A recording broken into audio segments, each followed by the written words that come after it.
여러분들이 부모가 된다면 아이의 건강을 위해서 무엇이든지 할 수 있을 것입니다. 방을 깨끗이 하고 아이에게 안 좋은 병원균에 노출시키지 않도록 말이죠. 그렇다면 아이의 신체적 건강을 위해서 반려동물을 키우는 것에 대해서는 어떻게 생각하십니까? 결론만 말씀드리자면 어떤 동물을 키우냐에 따라 여러분의 아이들의 건강이 달라질 수 있습니다. 많은 사람들이 집에 강아지나 고양이를 키우면 방에 털이 날리고 위생적으로 안 좋을 것이라고 생각하실 겁니다. 1989년 데이비드 스트라찬 의과 교수는 부유국가의 아이들이 알레르기 강도가 세진 이유는 더 이상 농장과 시골의 흙을 아이들이 접할 기회가 없는 것이라고 주장했습니다. 당시 매우 흥미로운 아이디어였지만 이후로 굳이 청결이 건강에 필수적이지 않다는 미신을 낳기도 했습니다. 영국의 토마스 마스 박사는 유익한 균이 일으키는 감염은 위생에 도움이 된다고 말했습니다.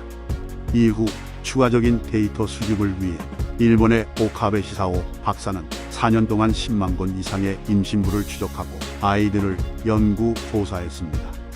추적 조사 결과 놀라운 결과가 나왔습니다.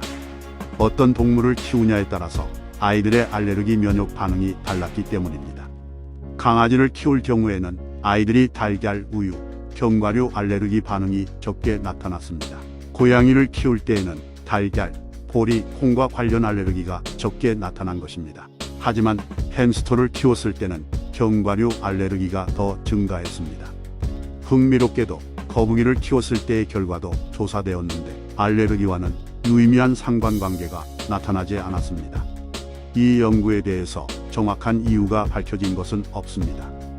한 가지 중요한 관찰은 관찰된 효과가 나타나기 위해서는 출생 전후 모두 반려동물의 노출이 필요하다는 것입니다. 아마도 출생 주변의 시기 자체가 중요한 요인인 것으로 보입니다. 이 시기에 아이의 대부분의 장내 미생물 군집이 형성되기 때문입니다.